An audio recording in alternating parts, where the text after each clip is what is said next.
You know, before I start, I'd actually like to point out just how amazing it is to have David Axelrod standing here next to me. And when you think of the bipartisanship that it represents here, and what it shows the power of this institution as a way to bring people from disparate backgrounds, even former opponents, together, it truly is wonderful. So thank you, sir, for being here.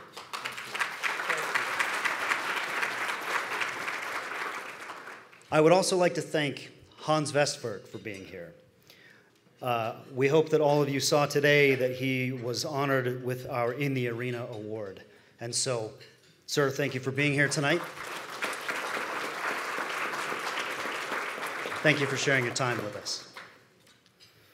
On behalf of the McCain family and the Institute, welcome to the Sedona Forum. And welcome to our leadership dinner. This is actually our 11th, so we're glad to have you. This event and this location is incredibly special to my family, not just because of the beauty that you've now seen, but because it represents. My own father died not far down the road, so there are few places that are quite as impactful to be around and to honor his memory. Thank you for making the trip, and thank you for honoring the legacy of my father, but also for forging the connections and engaging in the conversations that can help us further the causes that he believed in. Democracy, human rights and dignity, and global, principled leadership of the United States of America.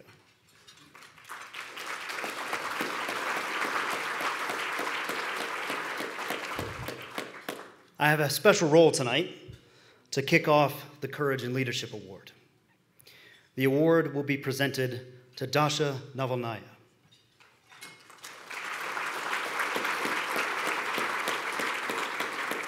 We were honored that she could join us tonight, and we were devastated to learn about the passing of Alexei Navalny. He died at the hands of the Kremlin, but we were inspired by his courage. Every one of us is the imperfect avatar for the causes which we fight on behalf of. But at the end of Alexei's story, he willingly gave his life for the cause in which he believed. And there is no higher act of human courage. My dad was a student of history, but on a personal level, he truly believed through hard-won experience that regardless of situation, it is you who determine your attitude. We saw it with him in Hanoi, and we saw it with Alexei in Siberia. He was courageous and always good-humored right to the end. And he will always remain an inspiration to those that fight for democracy. I would also like to note that in the audience we have two special guests and family friends. As many of you know, Vladimir Kara-Murza was very close to my father. In fact, he was a pallbearer at his funeral. He is currently detained by Russian officials, and I have been told he has been in a punishment cell for the last 7 months. His wife, Evgenia, and his daughter, Sophia, are with us tonight.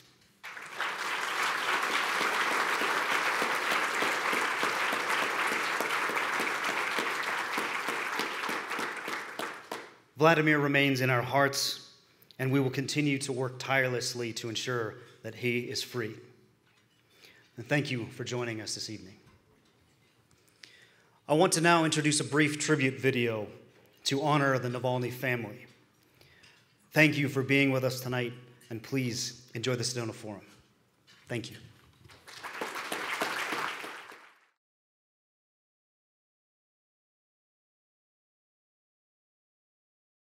What we need to do is understand Vladimir Putin for what he is, a murderer and a thug. There is unequivocal proof that the Russian opposition politician Alexei Navalny was poisoned. Actually, every cell of your body just telling you that's body, we are done. You have said you think that Mr. Putin's responsible. I don't think, I'm sure that he's responsible. Alexei Navalny has been the most prominent opposition figure in Russia, campaigning against corruption. Navalny trained as a lawyer and rose to prominence as a political blogger. In 2011, he started the Anti-Corruption Foundation, which exposed the extravagant wealth of Russian officials, including President Vladimir Putin. A thorn in the Kremlin's side, he's been arrested and had his offices raided. Navalny has drawn tens of thousands of people to his political rallies. Кто сажает людей? Кто сажает людей, чтобы красть? Focusing on Russia's oligarchs and political elite, the efforts of Navalny and his team to expose corruption at the highest levels have often made him a target. At this trial behind bars, the Kremlin critic was found guilty on extremism charges and handed a new 19-year prison sentence. He'll be transferred to a so-called special regime colony and harsher conditions. His name is Alexei Navalny. People will note that you weren't prepared to say that he would leave prison alone. Послушайте меня внимательно. Значит, его могут называть как угодно. Sending shockwaves around the world, the death of Alexei Navalny has sparked silent protests across Russia and vocal outrage around the world. For his legions of outraged supporters, he's now a martyr. Vigils have been sprouting up across Russia, leading to roughly 400 arrests. In San Francisco, President Biden expressing condolences to Yulia Navalnaya, the widow of Russian opposition leader Alexei Navalny, as well as his daughter, Dasha. He was a man of incredible courage, and it's amazing how his wife and daughter are emulating that. She has released this video message swearing to continue his fight. Я призываю вас стать рядом со мной. I urge you to stand with me, to share not only the grief and endless pain that has confused us and will not let go. I ask you to share with me the rage, anger, hatred towards those who dared to kill our future. У меня просто очевидная вещь. Ну, не сдавайтесь. Не надо, нельзя сдаваться. Если это произошло, это означает, что мы необыкновенно сильны в этот момент, раз они решили меня убить. Ну и нужно использовать эту силу. Не сдаваться. Помните о том, что мы огромная сила, которая находится под гнетом вот этих вот чуваков плохих, лишь потому что мы не можем осознать, насколько действительно мы сильны. Все, что нужно для торжества зла, это бездействие добрых людей. Поэтому бездействовать не надо.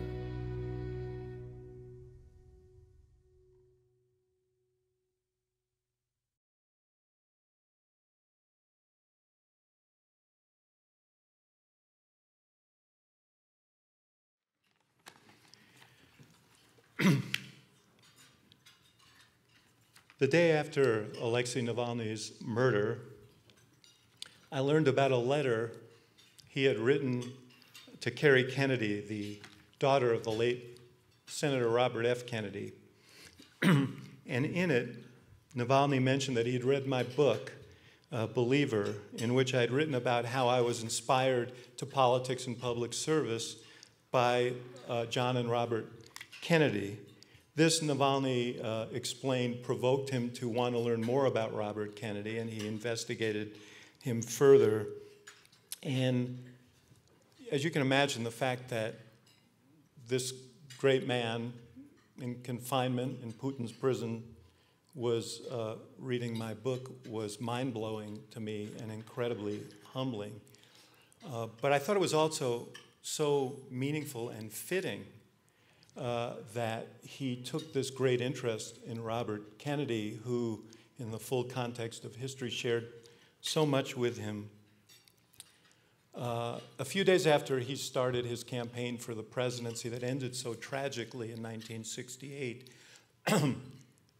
Robert Kennedy addressed students at the University of Kansas at a time of great turmoil in the country. And he challenged them to imagine what the future could be and to activate themselves to win that future. And he quoted the Irish playwright George Bernard Shaw, who said, "Some people see things as they are and ask why. I dream of things that never were and say, why not?" And it seems to me that those words perfectly describe the life of Alexei Navalny. He fearlessly and he joyfully stared down a dictator, and he inspired his countrymen to believe in the future they could build, a true democracy, free of coercion and corruption, governed by the rule of law. When Abraham Lincoln died, after a long night's vigil, the first words that were spoken were from his Secretary of War, Edwin Stanton. Stanton said, "Now he belongs to the ages." Now Alexei Navalny belongs to the ages. His brave example and his vision of a free and democratic Russia will live on forever and will live in others. Now, John McCain was an unparalleled champion for freedom and democracy and human rights in Russia and around the world. He also was an indomitably courageous person and a man of occasional bluntness as well. And I just have this feeling that if he were here, he would certainly be presenting this award, Dasha, but he also would deliver it with a message for Vladimir Putin. And that message would be, you and your thugs may think you've killed Alexei Navalny, but Navalny lives. He lives you can't kill his spirit, you can't kill his memory. He lives forever in the hearts and minds of millions of Russians and freedom-loving people around the world. He will outlive you.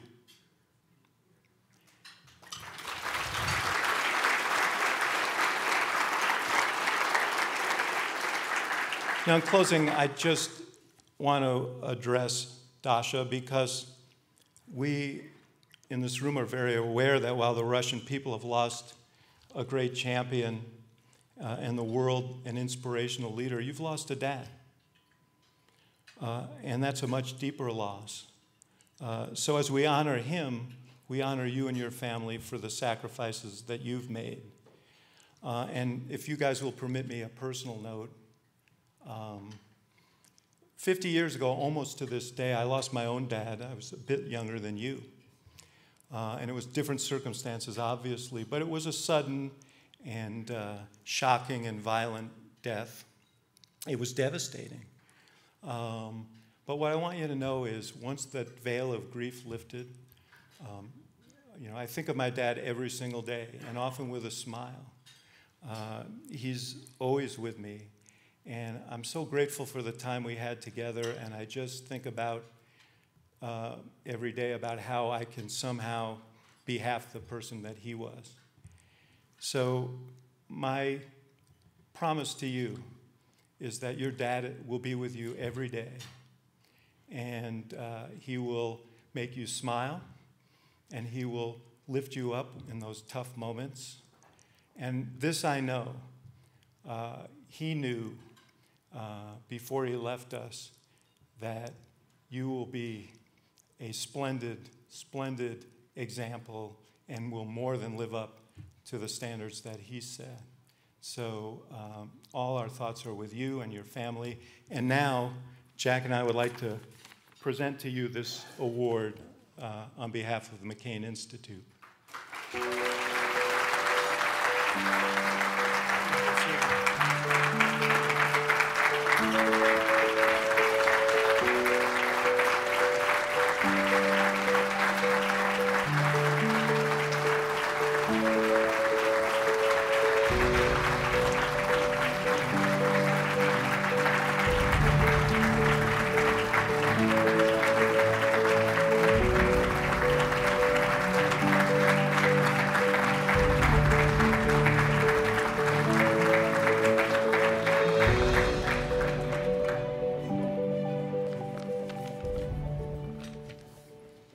Thank you so much for having me here tonight.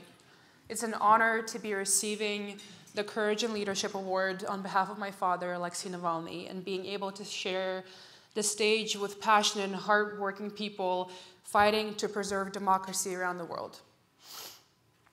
I wanted to say a special thank you to Mr. Axelrod for presenting this award tonight. As a whole, it's sentimental value to me personally. My dad has always said that detention centers and prisons are the best ways to catch up on all of your wanted readings. And throughout his time under arrest, each month he would choose 1 or 2 books out of the dozens that he read that he felt were the most important for me to read and would ask for them to be sent to me. Forgetting, of course, that I'm a college student with a bunch of readings of my own, but I'm eternally grateful to him for doing so. One of those books was Believer by David Axelrod. And with each book my dad recommended to me, he would send a small, very concise note. And this particular one said, Dasha, this is a must-read. It's a great book. It's everything you need to know about political campaigns and strategy and passion about your country. And I agree with him. Mr. Axelrod, my father and I are both big fans of yours. So thank you again for presenting this award tonight.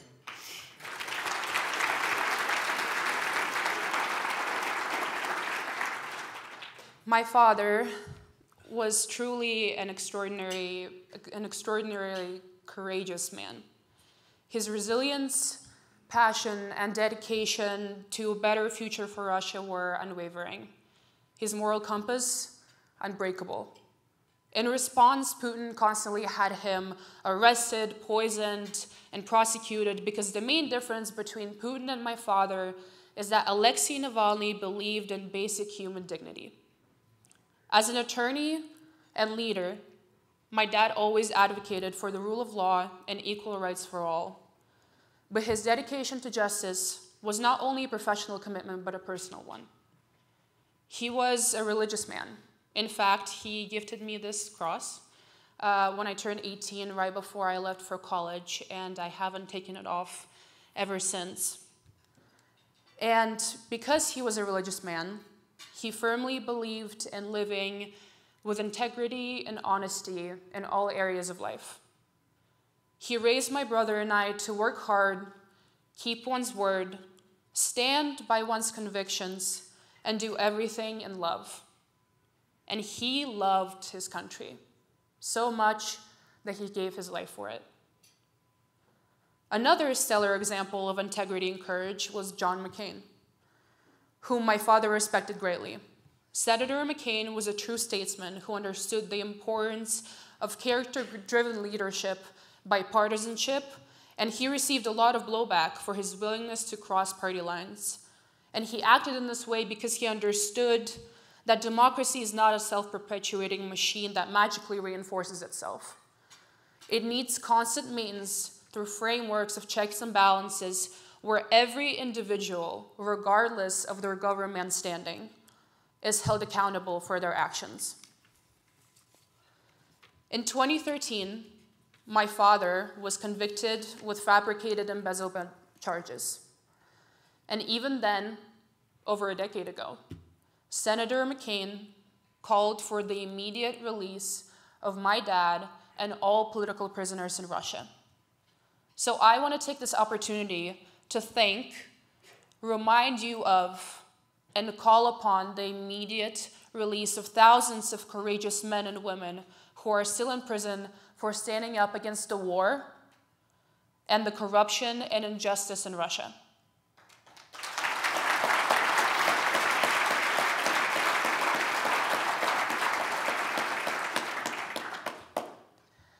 Until the day my dad was killed, he stood by his convictions. He kept going because he understood the importance of his fight.